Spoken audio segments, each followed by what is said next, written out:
João começa trazendo um dado muito importante, uma informação muito importante.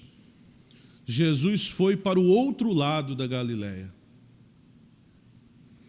Ao passar para outra margem, Jesus desencadeia um movimento inspirador.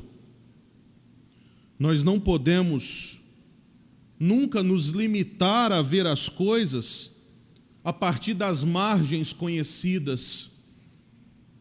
É preciso, tantas vezes, nos deslocar para outra margem, para ver as coisas sob outra perspectiva, com um olhar mais amplo. Sempre que nós vemos as coisas, as situações apenas da nossa margem, nós corremos um risco de ver apenas a aparência das coisas. Jesus talvez desvela com isso o perigo de nos fechar no nosso próprio grupo, nas nossas próprias ideias, nas nossas próprias doutrinas e nos considerar donos da verdade. Nós somos constantemente tentados a nos instalar no conhecido e dificultar em cada um de nós abrir mão para outras percepções, para as novidades. É preciso tantas vezes, é exemplo de Jesus, fazer essa travessia para nos deixar interpelar pelo novo, para colocar em questão a nossa própria visão, a nossa própria compreensão de vida, para nos enriquecer com outros pontos de vista, para nos livrar cada dia mais desse estigma de donos da verdade. É interessante que quando a gente olha para esse texto bíblico, talvez pode nos saltar aos olhos a realidade de que o Evangelho não é para os acomodados, o Evangelho não é para aqueles que têm medo de fazer a travessia, o Evangelho é para fazer estrada, o Evangelho é para viver em atitude de saída, é para sair dos lugares conhecidos, rotineiros, estreitos e nos abrir às surpresas de novos lugares. Outro dado instigante no texto, apresentado no Evangelho deste domingo, é que não basta ver a fome através das fotos. Embora ver a fome através das fotos nos faz sim doer muitas vezes o coração. O importante também é ver os rostos famintos. Jesus não é daqueles que quando passa junto ao faminto, abaixa os olhos para não ver. Não. O texto diz que Jesus levanta os olhos e vê uma grande multidão e fala: a gente tem que dar comida para esse povo. Segundo a versão do Evangelho de João, Jesus é o primeiro que pensa na fome daquela multidão. Aquela multidão precisa comer e é preciso fazer algo. Jesus é daqueles que quando descobre que a multidão tem fome, busca solução. E aí, onde nós vamos comprar pão para eles comerem? A solução que Filipe dá é aquela que a maioria tem nas mãos, só vê a dificuldade, inclusive a impossibilidade de encontrar uma saída para aquela situação. É interessante a gente pensar aqui, porque Jesus pergunta a Filipe onde obter comida, e encontra dele uma resposta desesperada. Ele diz que embora pudessem talvez conseguir comida, seriam necessários 200 denários para dar uma mínima quantidade, para dar um pedaço de pão para cada um, que a mim particularmente não satisfaria. 200 denários. Para vocês terem ideia, um denário representava a diária normal de um operário. Filipe calculou que necessitaria as diárias de mais de 6 meses para começar a alimentar a multidão. E aparece então André, que tinha encontrado um garoto que tinha 5 pães de cevada e 2 peixinhos. É muito possível que aquele garoto tinha levado aquela comida para poder almoçar, aqueles pães e peixes para o seu próprio alimento. O garoto não tinha muito para oferecer. O pão de cevada, na época, era o mais econômico de todos. Era uma alimentação simples, era algo simples. A solução que Filipe apresenta é uma impossibilidade. O grupo não tem dinheiro para comprar tanto pão. Não podem comprar pão para tanta gente. Vocês querem saber de uma coisa? Os que têm dinheiro nunca resolverão o problema da fome no mundo. Os que têm dinheiro nunca resolverão o problema da fome no mundo. É preciso ter algo mais que dinheiro. A solução que Jesus dá é abrir para uma outra possibilidade. E Jesus vai nos ajudar a vislumbrar um caminho diferente. Antes de mais nada, é necessário que ninguém monopolize o seu alimento para si próprio, quando há outros que passam fome. Seus discípulos terão que aprender a pôr à disposição dos famintos aquilo que eles têm, mesmo que seja apenas 5 pães de cevada e 2 peixes. Eu quero trazer uma reflexão aqui para a gente. Se aproximava, segundo o relato bíblico, a festa da Páscoa. Naquela época, existiam 3 festas judaicas que qualquer judeu maior de idade que residia em um raio próximo de Jerusalém, na época dessas festas, deveria peregrinar para Jerusalém, que era a festa da Páscoa, era a festa do Pentecostes e era a festa dos tabernáculos. Qualquer judeu maior de idade, na época dessas festas, peregrinavam para Jerusalém. É muito possível que a multidão daqueles que seguiam Jesus se viu acrescida por peregrinos que iam à festa da Páscoa a Jerusalém, que já estavam no caminho. É muito possível que esses 5.000 homens que são relatados aqui no texto não eram todos discípulos de Jesus, mas também peregrinos que caminhavam para Jerusalém por conta da festa da Páscoa. E ao ver exatamente essa multidão, Jesus se compadeceu delas. Mas o que é intrigante é uma questão. Se vocês entrarem ali no meu carro agora, por conta do trânsito no Rio de Janeiro, que todos nós sabemos como é, vocês vão abrir o porta-luva do carro, vocês vão achar amendoim, vocês vão achar uns cookies, vão achar uns biscoitos. Olha se não, Sol. Aquele biscoito recheado. Por quê?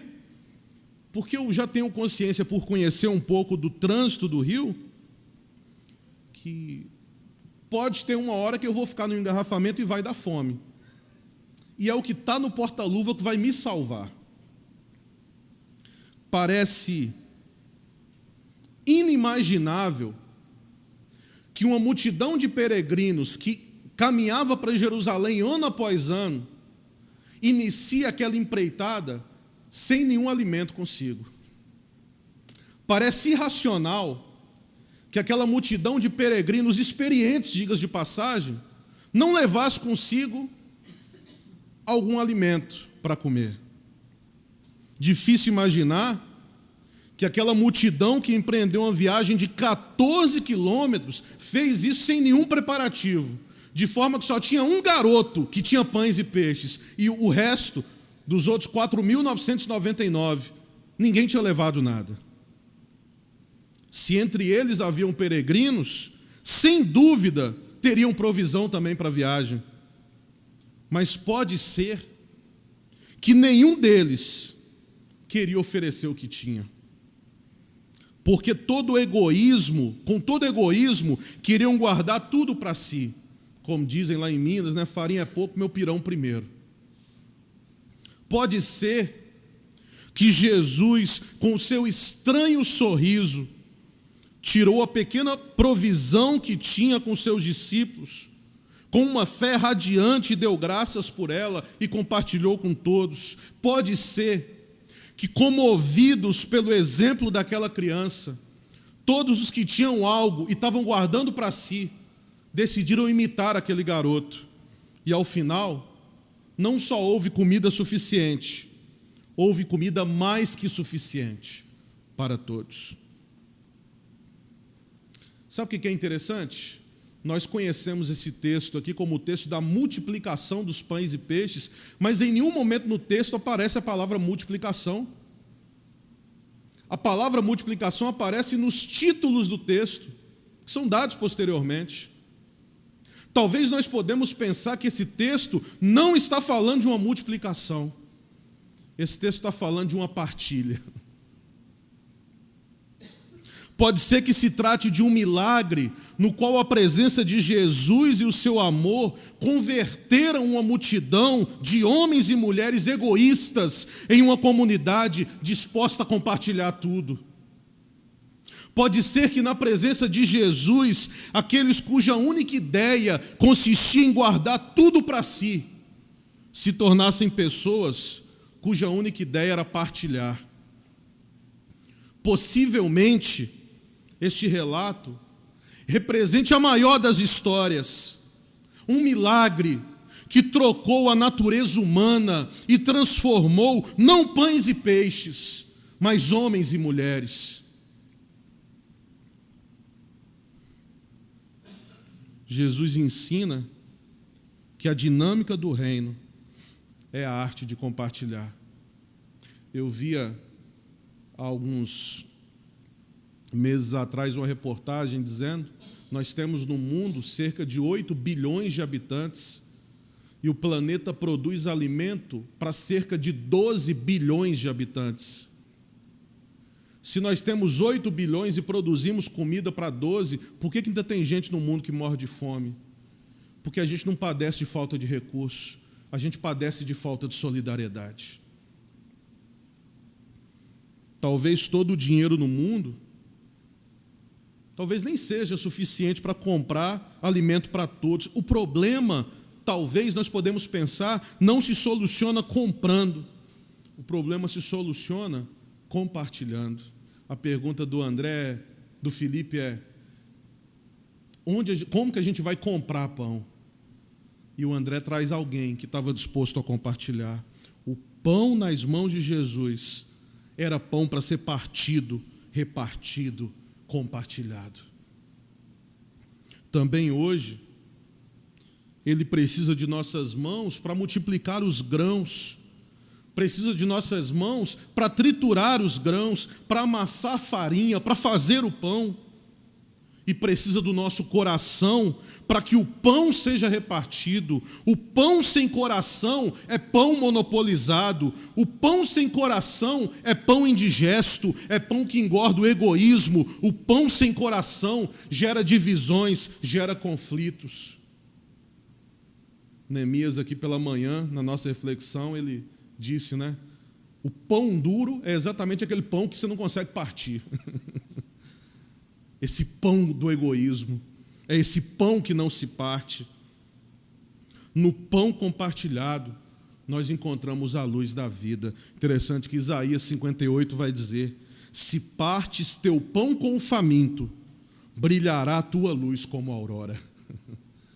O pão compartilhado, é nesse pão que nós encontramos a luz da vida. E esse menino, sem nome e desconhecido, vai tornar possível aquilo que parece impossível. A sua disponibilidade para partilhar tudo o que tem é o caminho, é o start para alimentar aquela multidão. Nós, seguidores de Jesus, nunca devemos esquecer o gesto despojado daquele menino. Se há fome no mundo, não é por escassez de alimento, mas por falta de solidariedade.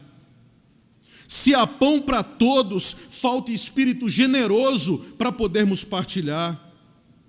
Temos deixado a marcha do mundo nas mãos do poder financeiro apenas e simplesmente. Temos vivido com medo de partilhar aquilo que temos. E as pessoas morrem de fome devido ao nosso egoísmo irracional. A gente guarda tanto e não partilha e acaba apodrecendo com a gente. Não só recursos, mas talvez os nossos talentos, talvez as nossas potencialidades. essa dinâmica desse mundo neoliberal levado ao extremo é precisamente o dinheiro. Nós cremos que sem dinheiro não se pode fazer nada e tudo se converte em dinheiro. Não só os recursos naturais, mas também os recursos humanos e valores, o amor, a amizade, o serviço, a justiça, a fraternidade, até a fé a gente converteu em dinheiro. Neste mundo, tudo tem seu preço, tudo é taxado e comercializado, e nós nos esquecemos que a vida acontece por pura gratuidade, por puro dom de Deus. Jesus partiu daquilo que as pessoas tinham no momento. O milagre não foi a multiplicação do alimento, mas o que aconteceu no interior dos ouvintes. Sentiram-se interpelados pela palavra de Jesus e, deixando de lado o egoísmo, cada um colocou o pouco que ainda tinham. Maravilharam-se depois ao verem que o alimento se multiplicou, que sobrou. Compreenderam que se o povo passa fome e necessidade, não era tanto pela situação de pobreza, mas pelo egoísmo de homens e mulheres que, conformados com o que tinham, não importava que os outros passassem por necessidade. O gesto de compartilhar é interessante, porque marcou profundamente as primeiras comunidades que seguiam Jesus. Quando a gente lê o livro de Atos dos Apóstolos, eles são conhecidos como aqueles que partem o pão de casa em casa. É interessante que Jesus também é assim. Lembram lá dos discípulos do caminho de Emaús, que não reconheciam Jesus, mas quando ele parte o pão, eles reconhecem que era Jesus. Jesus é reconhecido por aquele que parte o pão. Já disse aqui algumas vezes, mas repito, porque vocês não têm como correr também. Amigo meu, pastor lá na Barra, costuma dizer que o verdadeiro símbolo do cristianismo não é a cruz, mas é a mesa. Porque Jesus nunca disse, olhem para a cruz e lembrem-se de mim. Mas ele disse, quando vocês partirem o pão, lembrem-se de mim, partam o pão por mim, façam isso e lembrem-se de mim. Olhem para a mesa e lembrem-se de mim. Olhem para a partilha e lembrem-se de mim. Eu sou reconhecido como aquele que parte o pão. E os meus discípulos são conhecidos como aqueles que repartem.